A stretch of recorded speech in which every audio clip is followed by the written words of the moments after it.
Equity inclusion down your separation, right? Well, yeah, first off, let's undo the last 40 years of the American people. For a gas company. Now, I love the folks that work there, so don't get me wrong. Yeah. But I spent 2 years working for them, getting paid $14 an hour for a maximum of 40 hours a week. Well, I made their company. I could do the math out, but basically, it's almost profitable store, make $30,000 a shift for 3 shifts per day. Our least profitable store, make $30,000 a day. Yeah. We had 50 gas stations. 4 of them earned $90,000 a day. The other, 46 of them earned $30,000 a day. And I got paid $14 an hour. At $14 an hour after you pay for gasoline and food and everything else, it will take you 10 and a half years to save up the money to move into an apartment and turn on utilities. Yeah, we're just lining everyone's pockets. Right, because we're lining everyone's pockets. We're slaving. Back in the 90s, it was different. Yeah. In the 90s, you were really kind of still only spending, maybe a third of your income. Yeah. Maximum maybe a half of your income. Yeah. Living somewhere, buying, necessities, food. So I left half of your income to kind of do other stuff with. So after I left Tennessee, I said, well, surely out west, the land of big giant businesses, right? Yeah. You all are here in the west, so in New England, I could drive a third of the way across the country in a day. Then you come out west, and you can drive across the state in a day. Yeah. Right? Texas takes 2.5 days to drive across. Yeah. Right? So I said to myself, surely, since there aren't regulations, like back home in Vermont, we have a thing called Act 250. You don't even have businesses, right? There is no industry in the state of Vermont. It's all service work. Yeah. So I got here and I said, I've been in Arizona for 6 months, rebuilding a houseboat. Again, I'm getting paid $20 an hour for living in Pink. The most, expensive place in Arizona to live. Yeah. So it's the same sort of deal. I can't earn enough to save up to move into an actual place with running water and a toilet. Right? Let alone you're a vet, right? Right, let alone I'm a veteran. It's a good guess to point out a homeless person and be like, that's probably a vet. Yeah. That's sad. Well, yeah, because there are 38,500 of them walking around on the street. Yeah. Right? And that's a whole separate problem with the VA. Yeah. But it's like I told a guy the other day, he actually stopped me and gave me a couple of grand apologize. He said, hello, Zada Dubau. I pointed out to him, I was like, bro, just to be fair. This is a video I took earlier and it's not getting any hits, so doing it live now. Hey, Simply Shandy. Men literally work their ass off. This is a homeless guy I ran into today. Actually, I approached him. I saw him and then I walked up to him and I asked him the story, basically. Right? Full time. Minimum 20 hours a week. Building buildings with damage to my spine. Right? I don't deal with the VA. Right? I don't get disability. I don't get any of that stuff. Because again, you spend 18 months begging the government for help to be denied it. Right? The VA literally lets 80% of the people who need help die before their help will remain 20%. Because that's how their funds are allowed. So that's what I told the guy. I was like, you see the better not, right? Yeah. Hide the Carlton channel. Needs help, right? Sure, you'll see the guys that are drug scandal, right? We all know what a drug scandal is. We all know what a drug addict is. Now again, not saying they don't need help, right? They do, but they need a different help. And the reality is, the first thing that needs to happen is what we all elected Donald Trump to do, which is get jobs back into America and tell the ruling elite, I'm sorry, the days of you putting $1 billion in your bank every year while you pay people peanuts, right? Because you get 2 options in America right now. One, everybody gets a wage increase, which means everything else has to stay the same. And we all have our, pay rated up for the 4 decades of inflation that hasn't been taken into account, right? Or they devalue everything back to the way it was 40 years ago. Yeah. So your $300,000 house goes back to being a $30,000 house like it should always. Yeah. Right? A couple of industries have to go away, like banks giving loans on houses for, your property value. And our car companies not charging $150,000 for a basic work truck. Yeah. Right? Maybe that lawn tractor for $3,500 is actually only worth $350. Yeah. Maybe y'all gotta figure out you wanted a bunch of money for nothing, and then you screwed, literally screwed, the next 5 generations of Americans from having nothing. You believe in God at all? Oh, absolutely. I read the Bible. Yeah, the Bible talks about balance a lot. Oh, If our money was balanced out, it'd be all great. it's a straight up command, Yeah. right? I always laugh at Christians when they drive by, Yeah. right? Because Christians don't believe anything Yeah. God in the Bible actually says to do. Yeah. Jesus Yep. says, to every word that Moses told you to do, Yep. mocking the Pharisees, right? Christians mocking the Pharisees. Deuteronomy, God specifically says, when you see your brother needing, you shall give greatly of all that I have given Yeah. you. That's the second Lift thing that's your mentioned in brother. the Bible is needy people. Yep. Yeah. But he says to lift your brother out of bondage. So, And then he ends it in Hebrew, because this is the difference in English, and like the King James or the NIV, it just says, to lift him out of slavery. yeah. In Hebrew, it ends with, because I am Yah your God, right? Telling you to do this thing. Yeah. Then, furthermore, he says, when your brother comes to you in need and needs money, do not say in your wicked heart, right, the year of release, because every 7 years, Yeah. you're commanded to forgive everybody their debts. Yeah. So you loan me $100,000, the year of release is next year, I pay you back 20, you've lost 80. God says, do not let it be a thought in your wicked heart, to not give your brother what he needs, right? Lest I count it against you as a sin. So the God of the Bible literally says, I only count breaking the 10 Commandments as a sin. But when your brother says he needs help and you don't give it to him, I will count it like a sin. Right? That's how far we fall. Right?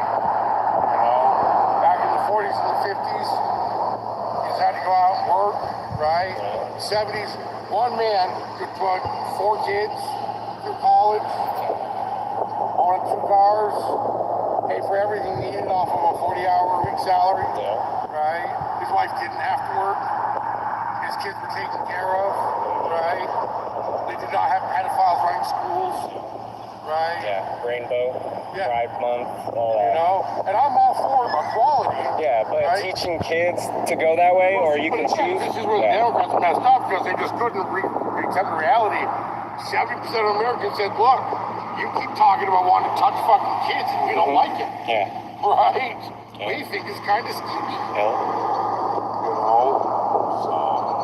Those kids at those events, and they're not even acting like they should in front of children. Yeah. And that's the reality, I was listening again, I felt bad, a little pissed off. Yeah. A couple weeks back, I caught a video from Matt Walsh. He was going on about, I like Matt Walsh. homeless folks. I get to like Matt Walsh, Yeah. too. He's going about homeless people just, they're Yeah. drunk and they're drug addicts and they're lazy. And I was sitting there thinking, well, so the reality is because it is true for some people. Yeah. But again, there is an underlying systemic reason, right? People use drugs and alcohol to escape a problem. Yeah. And not every person standing on a street corner is. Yeah. I know for a fact I am. That's why people should be approaching and talk. Like, you give somebody money and walk away, say God bless, that you go on about your day. But it's a whole different thing to actually get to know the people that are on the streets, like the real reasons. If they don't know what led you to here, why are they to come up with their conclusions? When I got here, I had my Chevy Suburban, loaded with everything we own. Yeah. 'Cause I had a dog previous to my little puppy here, Shiloh. Ranger, we've been together 15, 16 years. Ranger was 22 years old, and I knew he was dying. Yeah. So when I left Arizona, I was like, I'm going to find somewhere to bury him. Yeah. And we spent a month in Utah, just kind of chilling out, because, he gets BLM land. We said, cool, that'd be good enough for you to pass away. We couldn't do it. We got here to Idaho, and he died, right? So I drove over to him and buried him, because I was close to LM. I said, well, I want to come back here. 'Cause I liked Twin, right? I had a pretty decent feeling about Twin. well, before I head back to Arizona, let me at least take a couple of days, check out Twin, see what they're on for jobs. And I went over, and I've got a buddy who's also a Christian, right? Who owns a gaming store on the other side over on Blue Lakes. Okay. And we had a great conversation, right? I was walking by a couple of pots of paint from the auto work, and we ended up talking for 7, 8 hours, right, about the Bible. Because completely, I mean, I've been to a lot of gaming hobby stores across North America in my travels. I've never once walked in and talked for 7 hours about the Bible, right? So I was like, yeah, I'm liking Twin more and more and more. And then the next day, I parked over here in Walmart, I was asleep. I went to turn the truck over the next morning and it wouldn't turn over, right? My fuel pump had blown, my water pump was cracked in half, blown. And it took a week to find out what was wrong with the truck. And then it took 3 months to get the parts in, right? Then all the money I had from when I was working in Arizona was gone. Zero. So I did a couple odd jobs, but I, hopped on Indeed, hopped on LinkedIn, checking jobs, put jobs in the area. Put my resume up with all my skills. The first month I had 100 calls in a month. They were all from Boise. And it was always the same deal. Well, we looked at your resume. You have all the skills that you were looking for. We think you'd be a great fit. Right? And then it came down to what you're looking for an hour. And I was just not foolish enough to be like, oh, well, I'll take whatever you'll throw at me, whatever you're willing to give me. So I told them the truth, right? I'm looking for $40, $45 an hour. Right? Because I have 30 years of maintenance, 30 years of maintenance, construction, greenhouse building houses, repairing houses, fixing odd machinery. Well, we don't have our bowl with us right now, but we have water. Well, I lay out in the sunlight, right? Well, you're sick. Thank you. Yeah, it's always proving a point, right? I'm so worried I'm right, you're wrong. Like what situation? You're only standing here shading it in the sun. You care about a homeless dog, but you didn't even mention the homeless guy next to the dog? Again, it's the hypocrisy of the world, right? And then she makes a comment that's sad or something with a disgusted face? Animal control. I've had that happen. Right? Is your dog okay? Yeah, my dog is okay. Right? Dog looks fine. Looks like he's just relaxing. She is. Oh, she? What's her name? Abby's name, Shiloh. Shiloh? Yeah, her and her sister Matzah were both named after biblical places that the Hebrews had originally sacrificed to Yah. But, Matzah passed away last winter. She got sick all of a sudden one day, and the next day she was gone. But, what were we talking about before the lady came up? Something about $45. You asked for $45. So I was telling them exactly what it is I wanted. And then it's like I never hear back. I was like, okay, fine, sort of just accept that. Thank you very much. So then I got the bright idea, well, since every call I've taken for jobs has been from Boise, why don't I run it to Boise? So I ran to Boise, I spent 3 months in Boise, still applying for jobs. And every job was like, well, thank you for talking about it, right? I was up in Boise about 3 months when I ran into somebody, we were talking, kind of like you and I are talking now. He says, I'll tell you why they're not hiring. They want to pay you $14 an hour, so they can fire the guys that are paying $30 an hour so that you replace them, right? They want $45 an hour worth of skill for $14 an hour pay. So that they can continue raking in, $1 million bonuses a year, right? And that's actually some of it. Again, it does not say in Scripture that money is the root of evil. The love of money is the root of evil. Right? Once you have $4 million, the actual reality, before they completely blew the economy apart, reality is after $3-4 million, you definitely don't need any more money. Yeah. Right? And even with $1 million, most of that would be going somewhere else, not me. Right. You know, even if you have, we'll say, $500 million. Yeah. Right? Oh. Living off the interest alone, you can live off the interest alone. Yeah. Right? You don't need to be able to buy bigger and bigger boats and bigger planes and more property. Right? You know, It's taking the opportunity away from us. Right, you're supposed to have one place to live. Yep. Right? Yep. One place you live, one place you work from. Yep. Right? You know, if you want to own a multi-billion-dollar corporation and have, like Walmart is a wonderful example. Right? Yeah. So Walmart has a GDP higher than 90% of the countries in the world. Mm-hmm. Right? I think it goes like America, Canada, China, Walmart, right? Something like that. Yeah. Now, in other countries, Walmart has to pay employees. Mm-hmm. In America, the only employee being paid enough to live is the manager and the assistant manager. Yeah. All the other employees have to have Section 8, food stamps, Medicaid, right? While the shareholders and the business owners all walk away with, you know, Comfortable. giant two or three figure, you know, bonuses every quarter, right? It's sad. You know, you want to know why there are homeless folk out here? Because of that. Because you let that go on, Yeah. right? Because you let that happen, Yeah. right? It's negative against positive. They're taken away. You let the government turn everybody against each other, Mm-hmm. and you let the government not regulate businesses and banks and the economy, right? You let the government let companies get away with that kind of stuff. Yeah. You let businesses not pay employees, right? And I'm not some crazy socialist, right? No, I agree with I'm everything. not being here like just give away for free to everybody, tax all the people who want to work, you know? But at least pay people who are going to work. Yeah. And then when you break people to the point that they can't physically work anymore, you know, maybe, you know, making them beg for $1,000 a month, right, for disability, instead of a $3,500 for 100% disability. Yeah. Maybe if you're disabled and can't work, you just get paid enough to cover living someplace. Yeah. Right? And still buying food and eating. Yeah.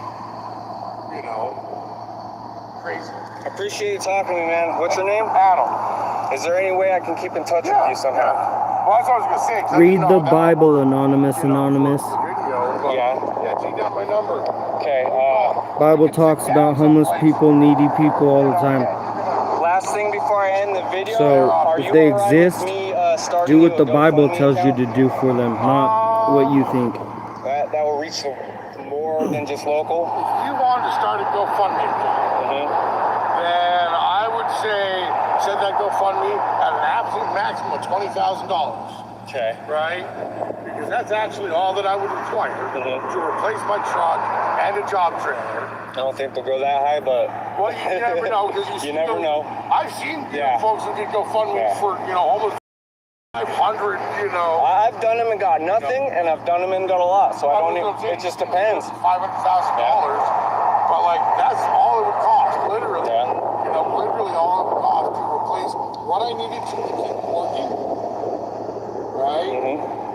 And then put me in a place for a half of a year so I could, you know, have access to my clothes. All my stuff. I've got a buddy that has stored it in Connex for 2 years now. Yeah. Right? But I can't dig through a Connex to get to my clothes every day. Yeah. My tools are buried. Right? They don't fit in my car. Right? So, I wouldn't be opposed, but Well, and.